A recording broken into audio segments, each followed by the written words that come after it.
All right, well, glad everybody's here tonight, and we hope everybody's having a blessed day, a good evening, a good week, and we hope you're ready to study as we're still going through the book of First Peter. First Peter, as we've been looking at for a while now, what it's all about, it's about how to live godly in an ungodly world, and that's very, very practical because we all need help with that because our world's not the same as it was to the people that Peter was writing his book to. However, we live in a very ungodly world, and it's hard for us to live the way Jesus wants us to in this world, and all of us need instructions on how to do that. So let's begin reading in 1 Peter chapter 4. We're going to read first 6 verses go together, and then we'll go back and make comments and applications and so forth. 1 Peter chapter 4. Therefore, since Christ suffered in his body, arm yourselves also with the same attitude, because whoever suffers in the body is done with sin. As a result, they don't live the rest of their earthly lives for evil human desires, but rather for the will of God. For you have spent enough time in the past doing what pagans choose to do, living in debauchery, lust, drunkenness, orgies, carousing, and detestable idolatry. And they're surprised that you don't join them in their reckless, wild living, and they heap abuse on you. But they'll have to give an account to him who is ready to judge the living and the dead. For this is the reason the gospel was preached even to those who are now dead, so that they might be judged according to human standards in regard to the body, but live according to God in the Spirit. We've looked at several things about what some of the big themes are in 1 Peter so far. We've looked at, obviously, this is what the overarching theme is, how to live godly in an ungodly world, but that we need to be submissive. That's been a big term. We need to be subject to one another, subject to the governing authorities. Husbands and wives need to be submissive and subject to one another. And right here, one of the things that he's talking about suffering. He says right here, therefore, in other words, because of everything I have just gotten through saying, and what he just got through saying, if you remember from last week, Jesus, even though he went through suffering, what ultimately happened to him? Well, he was crucified on the cross, but he was resurrected again from the dead and exalted to the right hand of the Heavenly Father. And when you go through sufferings because of the name of Christ, it's helpful if we can see the big picture. And the big picture is going to be that, yes, we might have to go through all kinds of bad ordeals down here. That is true because we're Christians. But if you remain faithful to the Lord, ultimately we too are going to reign with Christ, the New Testament says. We're actually going to be exalted. And so he says, therefore, since Christ suffered in his body, arm yourselves also with the same attitude. He's saying we need to prepare to suffer in this world. And suffering, if we don't prepare for it, and I guess the way you prepare for it, sometimes it just sneaks up on you. But in our mindset, we all need to understand, and especially in this culture, we live in a culture that teaches, a lot of people teach anyway, that if you're a Christian and you love God, that, life is just going to be a rose garden all the time. He's going to bless you materially and physically and in every kind of way. That's just a flat out lie. I mean, all we have to do is look at Jesus. I mean, look at Jesus. If anybody was godly, certainly he was. Look what they did to him. Look at Paul. Paul didn't own hardly anything, and he spent his life in suffering. So if we're going to follow Jesus, we need to understand in our mind and be prepared that we're going to suffer. I want to give you an illustration of suffering. I remember a long time ago hearing of this illustration. There was a man who was a disciple of John the Apostle, and his name was Polycarp. He lived at the very end of the first century into the second century. And you talk about a devoted follower. This is a true story. Listen to this. The authorities, this is recorded in Fox's Book of Martyrs. The Roman authorities wanted him to denounce his Christian faith, deny Jesus, and say that Caesar is Lord, and he wouldn't do it. And they said, if you don't do it, we'll torture you, we'll kill you, so on and so forth. When the magistrates persisted, when they persisted, they said, swear the oath and I'll release you. Revile Christ and I'll release you. And here's what Polycarp said. For 86 years I have been his servant, and he has done me no wrong. How can I blaspheme my king who saved me? 86-year-old man, faithful servant of the Lord, saying this. And so the proconsul said, well, I have wild beasts, and I'll throw you to them unless you change your mind. But he said, call for them. Can you imagine that? I'm going to sick the bears and the lions and the tigers and the leopards on you. He said, bring them on. And then he said to him again, this is what the authorities said to him, I'll have you consumed by fire since you despise the wild beasts unless you change your mind. Now listen to what he said. You threaten with a fire that burns only briefly and after just a little while is extinguished. But you're ignorant of the fire of the coming judgment and eternal punishment, which is reserved for the ungodly. Why do you delay? Come and do whatever you wish. Now, I don't know, it's hard for us to imagine us being in that place. But this is a guy who remained steadfast. He had made up his mind a long time ago. No matter what happens, because of everything Jesus has done for me, he's given his life for me, I'm going to remain true to him. They can do to me whatever they want to. They can torture me. They can sick wild beasts on me. And they did burn him at the stake. And the whole time he was sitting there, hands out and tied to the stake, he never did denounce Christ. Just a powerful example of a follower of Jesus. He says something, there's some strange phrases in 1 Peter. Peter writes that little quotation in 2 Peter. He says, Paul wrote some things which are hard to understand. Well, Peter, you might want to look at some of the stuff you wrote. He wrote some things that are real hard to understand. Obviously, last week we looked at one of them, and he says some more things in here. Look what he says in verse 1. Since Christ suffered in his body, arm yourselves also with the same attitude, because whoever suffers in the body is done with sin. What do you think he means? Whoever suffers in the body is done with sin? Does that mean if you suffer, you'll never sin? No, some of you are shaking your head no, and you're right. That's not our experience, is it? I think he's talking about a mindset. It takes a mindset to understand that we have to be willing to suffer. And he's saying that those who are willing to follow Christ, even to the point of suffering, they have made up their mind to not sin. Now, that doesn't mean that you're never going to make mistakes and you're never going to have slip-ups. As we saw last Sunday with Peter. Peter resolved to Jesus, even if everybody else denies you, I won't. I'm ready to go with you to prison and to death. And he meant that. And Peter was obviously a very strong follower of Jesus. But when a time of weakness came upon him, he gave in, just like we all did. But we have to make up our minds, I'm going to live my life for Jesus. I'm going to resolve to not live my life in a sinful kind of way. And I think that's what he means. And then he says in verse 2, as a result, they don't live the rest of their earthly lives for evil human desires, but rather for the will of God. And when you read throughout the earlier part of 1 Peter, we looked at what evil human desires are. He has given us several lists of those, and there are lots of different things. Sins of the mind, sins of the tongue, sins of lust, sins of, self-indulgence, basically being self-centered and thinking of ourselves. He says, these evil human desires, he says, some people, that's what they're living their lives for. But what we should live our lives for, he says, but rather for the will of God. We all need to ask ourselves, what's my life about? When someone has a funeral, I don't like doing funerals, but because obviously someone has died and a family is hurting and in pain and all that. I do it out of service to families and so on and so forth. But when there is a funeral, one thing that it kind of makes me think about sometimes, sometimes I'm doing the eulogy or someone else is doing the eulogy and you're listening to all these things that family and friends will say about this person. Have you ever thought about when a funeral's going on, what are people going to say about you when it's your turn? I really hope, I hope what people would say about me, he really tried to live his life for the Lord. I mean, he wasn't perfect, obviously, but man, he was really trying. That's what his life was really all about. I mean, really, that'd be the most important thing to be said at a funeral. This person, he or she, lived their life for the will of the Lord. And so that's what he says right there in verse 2. Instead of living for evil human desires, we should be, as he says, we should be living for the Lord.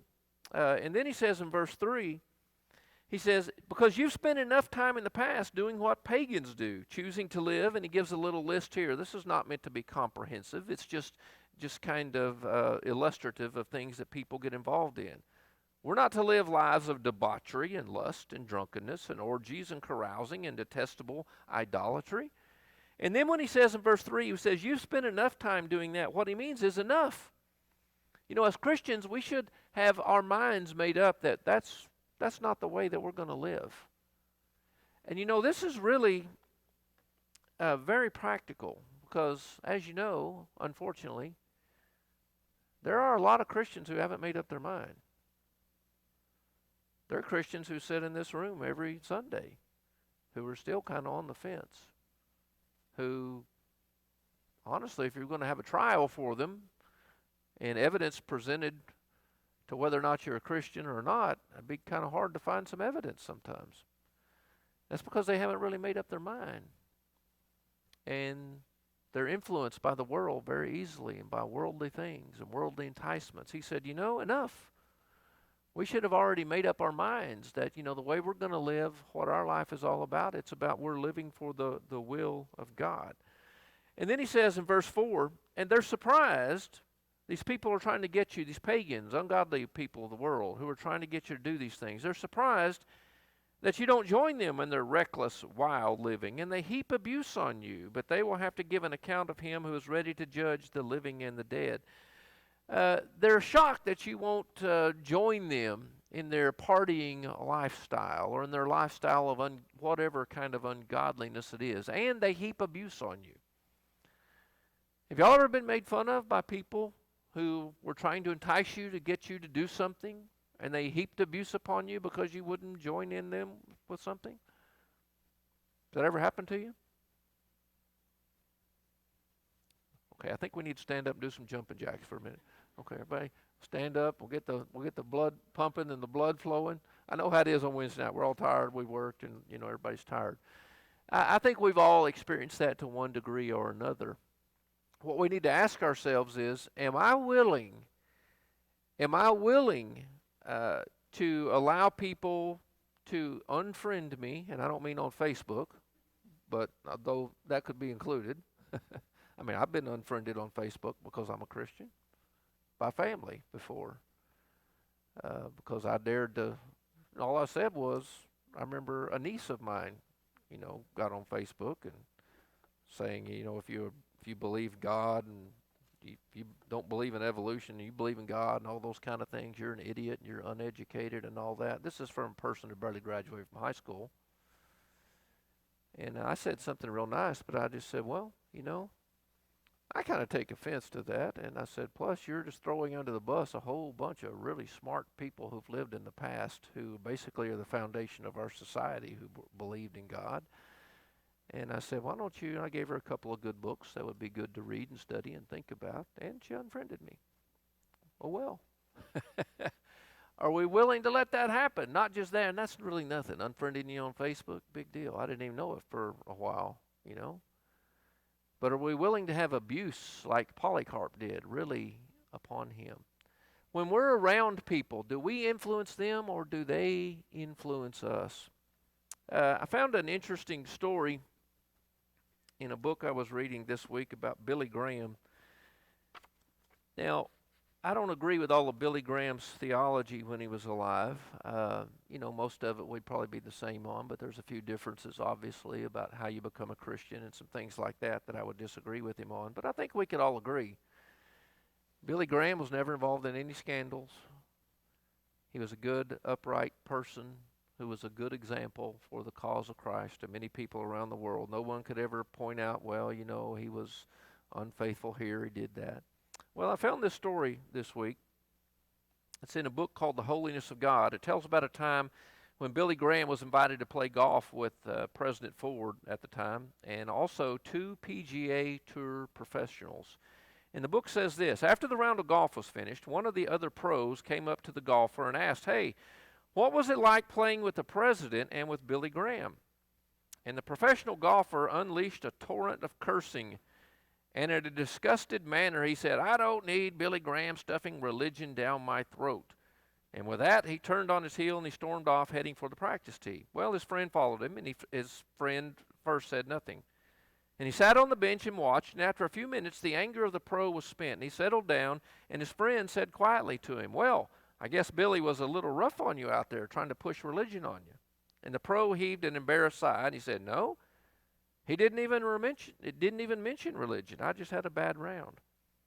And the writer of the book concludes, he says, "Astonishing. Billy Graham is so identified with religion and so associated with the things of God that his very presence is enough to smother the wicked man. This wicked professional golfer feels crowded by holiness, even if it's only made present by an imperfect, partially sanctified human being." And that brings up a question. When people are around us, do we give in to their way of thinking and acting and living, or do they feel, at least being around us, that they should act in a different kind of way? I think that's a good question for all of us to consider. I think Billy Graham was a good example of that, and there have been many other followers of Jesus who have been good examples as well.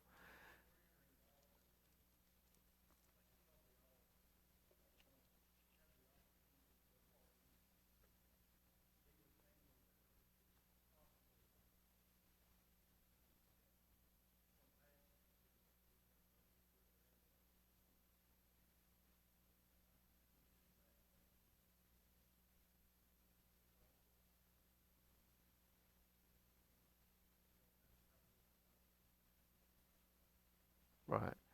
We could just be a good example wherever we go. Go to parties, Christmas parties and all that, that's great, as long as they're wholesome parties, and even if they're not wholesome. Okay, well, I'm going to act wholesome when I'm there. Okay, if everybody else is, there's alcohol there and everybody else is getting drunk, we need to choose not to do that. Not be holier than thou, but be holy. There's a difference between being holier than thou and being holy.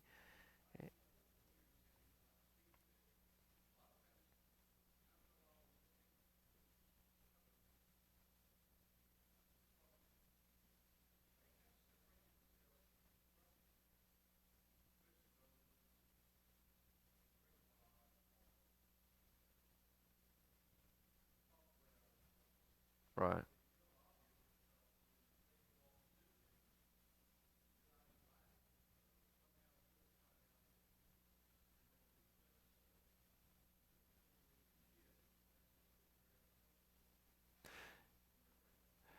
There's some, we all feel kind of bad when we don't get invited to things because we all want to be included. But you know what? There's something, it's not a bad thing to not be invited to some things.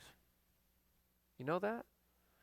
In our neighborhood, just for example, uh, we find out about it secondhand after the fact usually, but they have neighborhood block parties sometimes. Not, we never get invited. And I know the reason.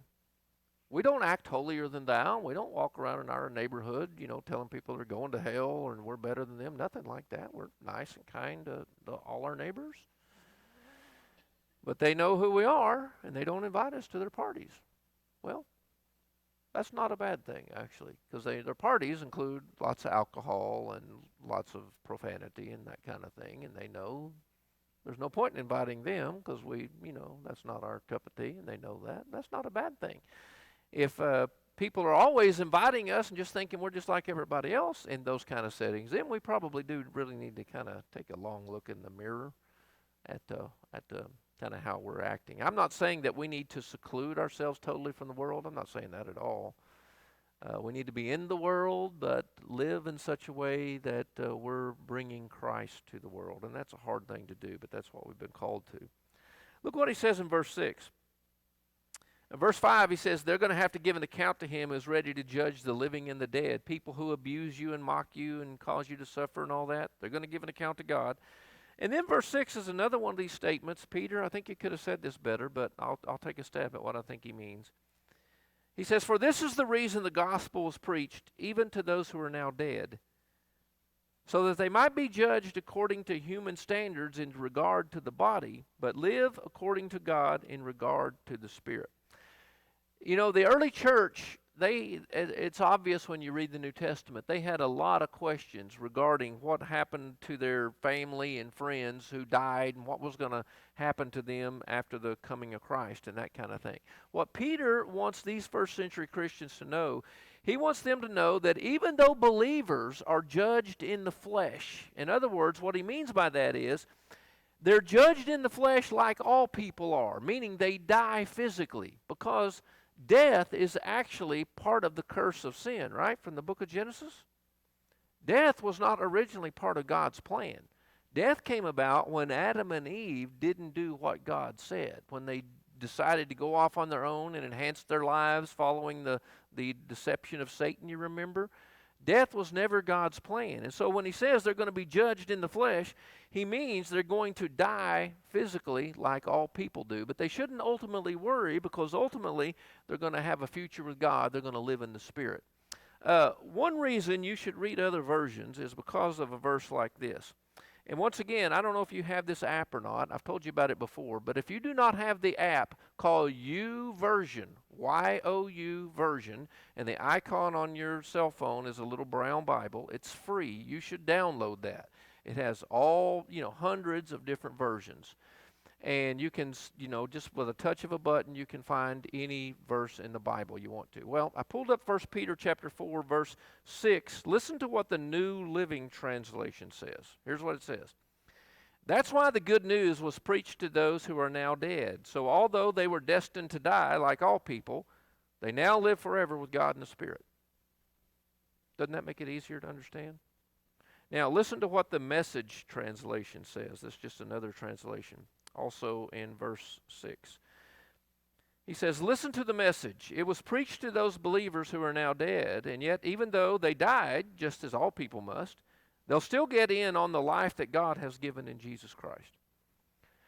I think by reading other versions, I think that can greatly enhance your Bible study sometime. The version I'm reading out of is a good version, the NIV, but just reading a few other versions, if you ever come upon a verse, you're like, boy, I'm not sure what that means. If you read some other types of translations, and there are different types of translations, some are meant to be word for word, some are meant to be more like the Message translation and the New Living Translation. They try to convey thought for thought. What was the thought that Peter was trying to convey in the first century based upon the background that we know? And they're trying to convey that to us today.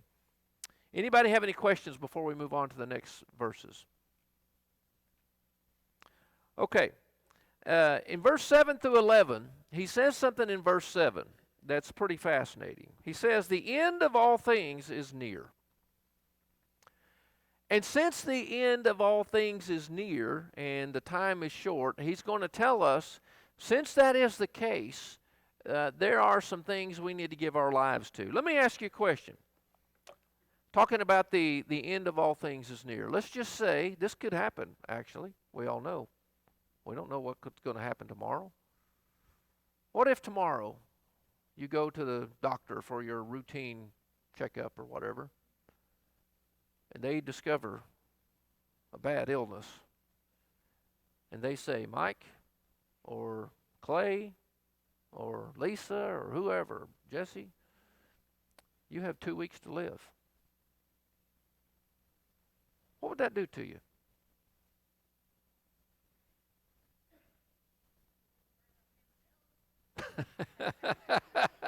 Good answer, Jesse. Okay, I wouldn't worry about paying my bills. There are things that we do worry about right now that you wouldn't be real high on the priority list. What would you worry about or not worry about? What would you give priority to? You'd be praying? I'd be praying that would certainly enhance your prayer life, wouldn't it? I think what that would do, it would give all of us a sense of urgency, wouldn't it?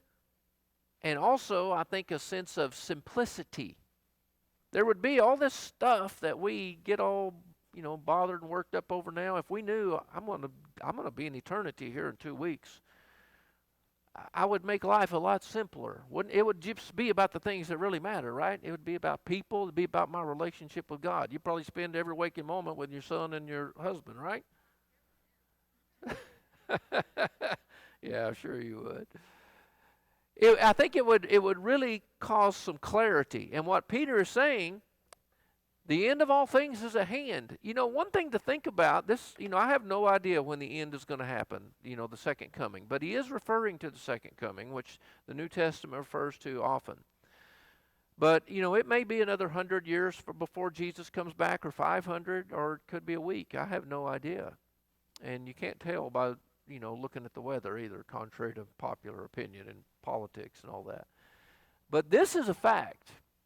We are living in the last epic of human history. History is divided into ages, you might say. There have been different ages of human history. We're in the last one. There's not going to be another one. This is it. Jesus inaugurated the last epic of human history. And in this epic that we happen to live in, Jesus is going to come back.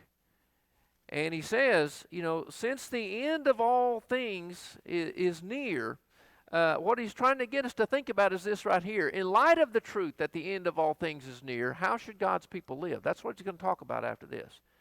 In light of the fact that Jesus is going to come back, and we know it. I think this is one of those things, I think everybody in here believes Jesus is going to come back, right? Intellectually, we've all been taught that. We've all read that in our Bibles many times. We all believe that.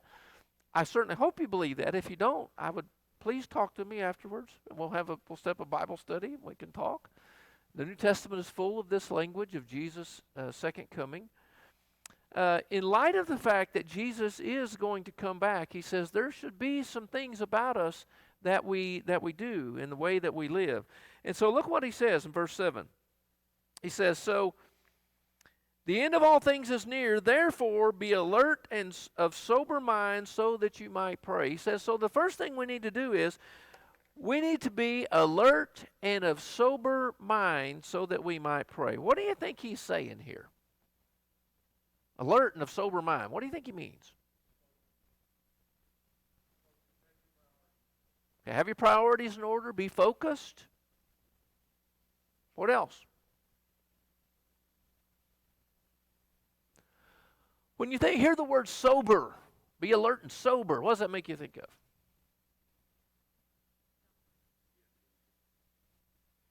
of? I have a friend, good friend of mine.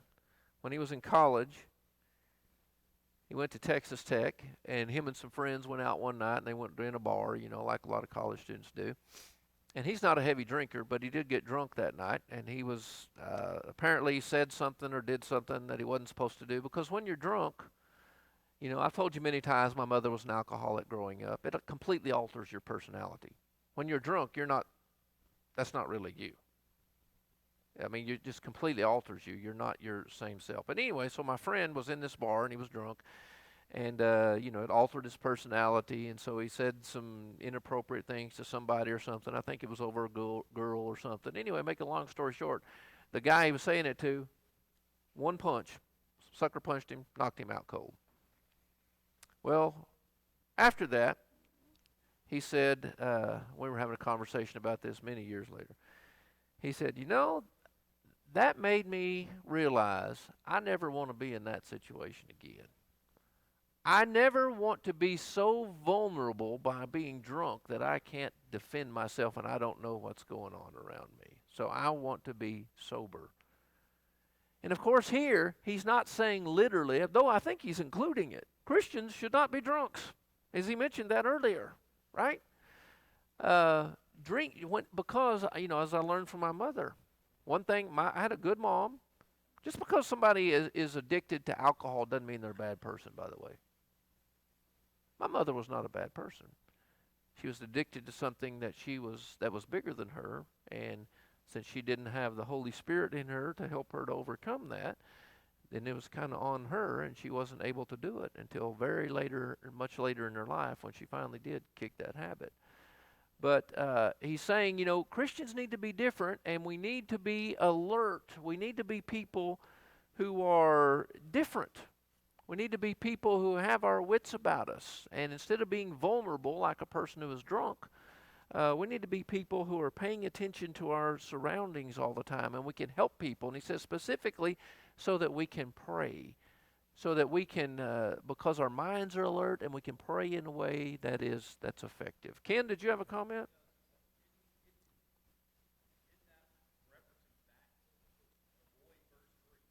Yeah, that list he gives talks. Yeah, yeah, yeah.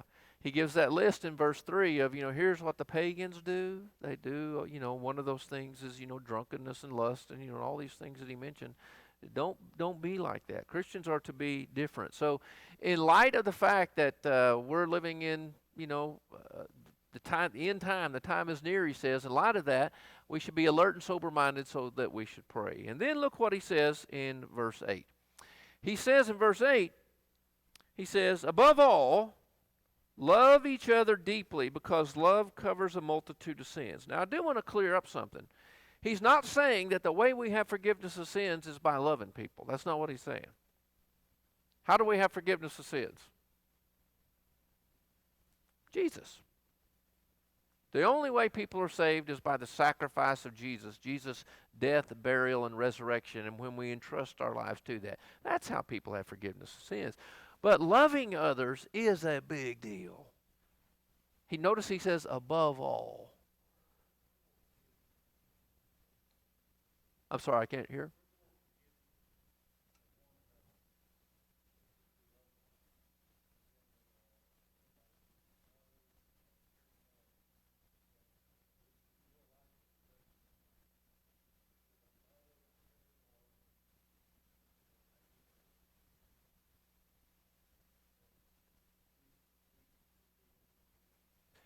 Being forgiving and being loving they go together, don't they? I mean, you can't really be loving if you're not forgiving of what other people do to you. And once again, as we know, he says, above all, love one another. Love doesn't mean, to have nice, feeling. It means to make up your mind to act in loving ways towards people, even when they have done you wrong. And that doesn't make sense to the world. Well, the world, they did you should do it back to them. I've had people say that to me. Well, I know you think that, but that's not how we roll. That's not what Jesus taught us. He says, above all things, he says, we need to love one another deeply. And one of the reasons this is so important is because, you remember what Jesus said in John 13 when they were having the Last Supper together? He said, by this, all men will know that you are my disciples, if you have love. That's above everything. If you love one another. By this, the people out there will know that the people in here are really my disciples if you have love for one another. When they see that we treat each other in loving ways, it's about how we treat each other. Whether we feel like it or not, even if we don't feel like it, our will overcomes how we feel, and we treat people in loving kind of ways. So, in light of the fact that Jesus is going to come again and how we should act while we're waiting, he says that's what we should do. That's going to set us apart from the world. And then he says, verse 9, this is the next thing he says. Verse 9, he says, offer hospitality to one another without grumbling. Now, I want to point something out that you see those words that are, those little phrases, each other and one another, that are bolded and in quotation marks? This language of one another is permeated throughout the New Testament. You get the idea that Peter's trying to say, in these end times that we are living, this last epoch of human history when Jesus could come back at any time, it really needs to be all about others. And we need to hear that because we live in a selfish society. There's actually a magazine called Self. I doubt there's one called Others. I mean, that just doesn't fly these days. Well, but there's one about self. It's to be about others. This is one of the best arguments right here that I could make to people who say that church is really not that big of a deal. I hate to say this, but there's even church people who are saying that nowadays. A lot of them. Church is not that big a deal. Jesus is a big deal, yeah, but church is not that big a deal.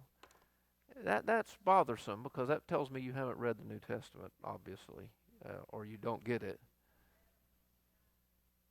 Well, I mean, our attendance is always less on Wednesday nights and Sunday nights, but our attendance on Sunday mornings is considerably less than it used to be because of the pandemic, and I think it's gotten people into bad habits and all that, and they don't see the need for one another.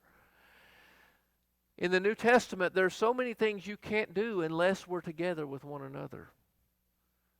Sing psalms and hymns to one another, pray for one another, serve one another. Those are things you can't do unless you are actually together with one another.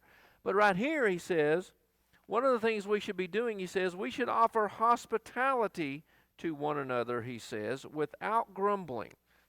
What is hospitality?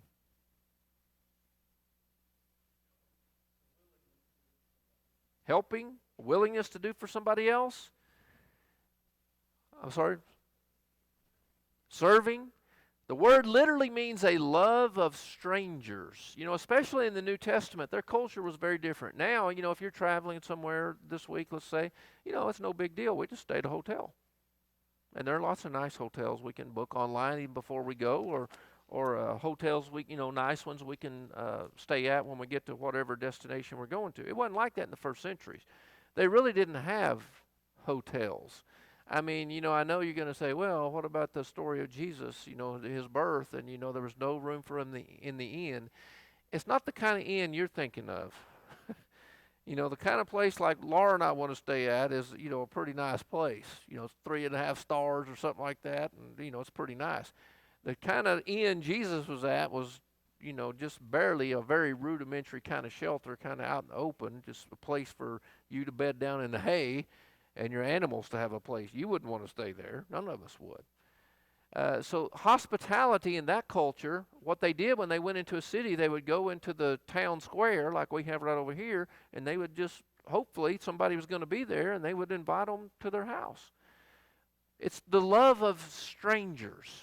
It's showing love to other people, and it's putting yourself out for them. And unfortunately, that's kind of a lost art in our culture. Many of you grew up in a culture. I remember my parents had people over at our house all the time when I was growing up. To play games and to eat it wasn't anything fancy, and we didn't have a fancy house. The kind of houses that, even the kind of house Laura and I have, which is, you know, pretty normal by American standards now, nobody had houses like that when I grew up, except really rich people. And now, just very normal kind of people have way better houses. The kind of house we grew up in it's like a 1,400 square foot house. 3 bedrooms, 2 baths with 4 kids.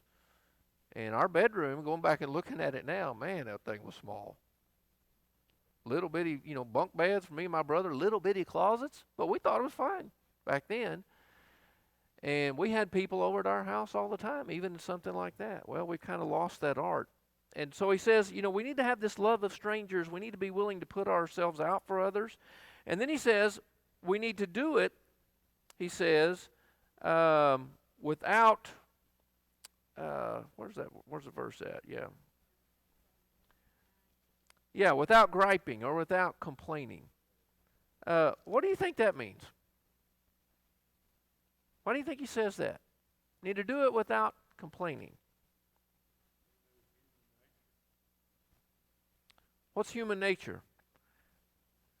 Well, I'll help them, but I took all my time, took all my money, and we just gripe and we grumble and all that. Yeah. He says, do it, but don't grumble and gripe and go, you know how we get. I get like that sometimes.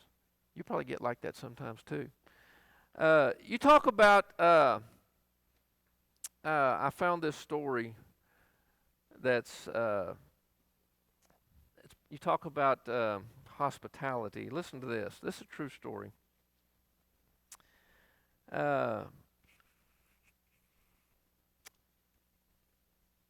This is talking about there was a preacher named Stanley Jones one time, and he was preaching an evangelistic service among the mountaineers of Kentucky who were very poor people. Now, Lauren Tiffany and I used to live in Kentucky. And let me just say this. Is anybody in here from Kentucky? Anybody in here from Kentucky? Okay. Okay,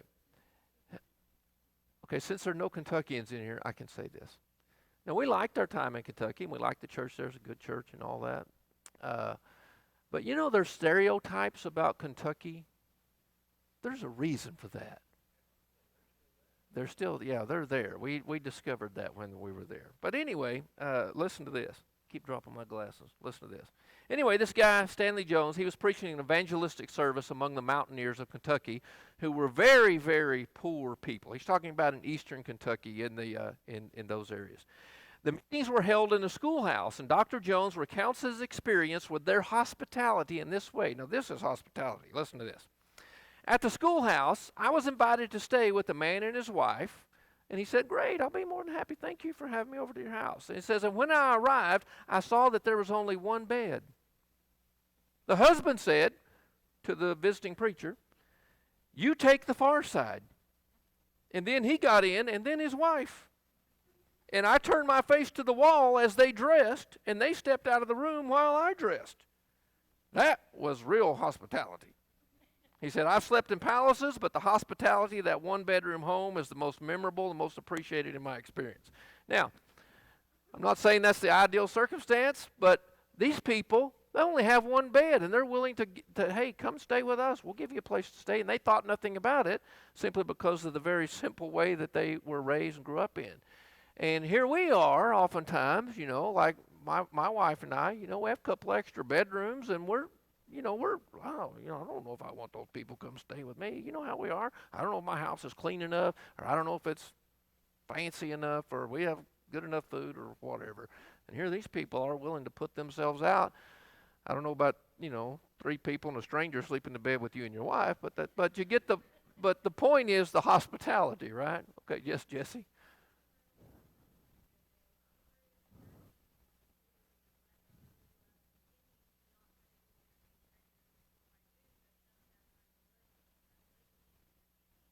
Right. Yeah. Yeah, don't forget to entertain angels. Show hospitality, love people, treat people. I think this is one of the things that all of us can do better at. Be willing to put ourselves out for other people. And then one other thing he says, look in verse 10. He says, as we are living in this time, how are we supposed to live? In verse 10 he says, each of you should use whatever gift you have received to serve others as faithful stewards of God's grace in its various form. Once again, you notice the word others. It's all about one another being together, and it's all about serving others. We're to be servants. We're to be servants. One version, I don't remember which version it is, might be the New Living Translation. It says, whatever gift you have received, employ it in serving one another. Here's one of the biggest problems in the Lord's body. There's too many unemployed Christians. Now, we have some tremendous servants at this church. Ashley and Miranda here recently, they organized that parade float and everything, and there are people helping them, but they stepped up and said, hey, we'll do that. Dave and Susan do enough work for about 20 couples. Mike and Linda, feverishly serving the shut-ins and so forth. Buck and Patsy, we have to tell them don't volunteer for that, because they're always volunteering for stuff. My wife does the work of about 25 women by herself. And other people, there are some really good servants in our church. But there are a lot of people in our church, honestly, just not doing anything. They don't understand. Christianity is a servant religion. We follow after Jesus, who came to serve and to give his life for many. And we're to be servants above all. And then he says in these last couple of verses, he says, if anyone speaks, this is an example of a gift that God gives some people. He gives some people the ability to speak. If you speak, you should do so as one who speaks the very words of God. If you serve, this is another way, another gift that God gives. Some people the gift of service. You should do so with the strength that God provides, so that in all things God may be praised through Jesus Christ. To him be the glory and the power forever and ever. And the ultimate goal of all this is that last verse, that in all things God's going to be glorified. That should be the ultimate goal of our life. The way that I live my life, the way that I treat people, love, above all, love people, serve people, show hospitality to people, all these different kind of things. The ultimate goal of it is so that I'm pointing people to God. I'm trying to help people glorify God. That's our ultimate goal. So I want us to think about this right here as we get ready to leave right now. We're about ready to go to our homes and go out into the world and go to work tomorrow or school or wherever it is that we're going. This is the ultimate goal. We're glorifying God by everything that we're doing, by the way that we live, by the way that we think, by the way that we talk, by the way that we treat people, by the way that we treat our husbands, by the way that we treat our wives, by the way that we treat our children, everybody. So we need to all ask ourselves, is God being glorified through me by the way that I live? And I think that's something good for us all to think about. Okay, let's close with prayer. Our Heavenly Father, we do pray that you'll help us to glorify you in everything we do. Forgive us of times when we have not done a good job of doing that. Help us to repent and seek to do better from here on out. Bless us now as we leave and we go to our homes and we go out into the world. Help us to be a shining light for you, to point people to you and to your Son, Jesus Christ. And we pray these things in his holy name. Whole church said, amen.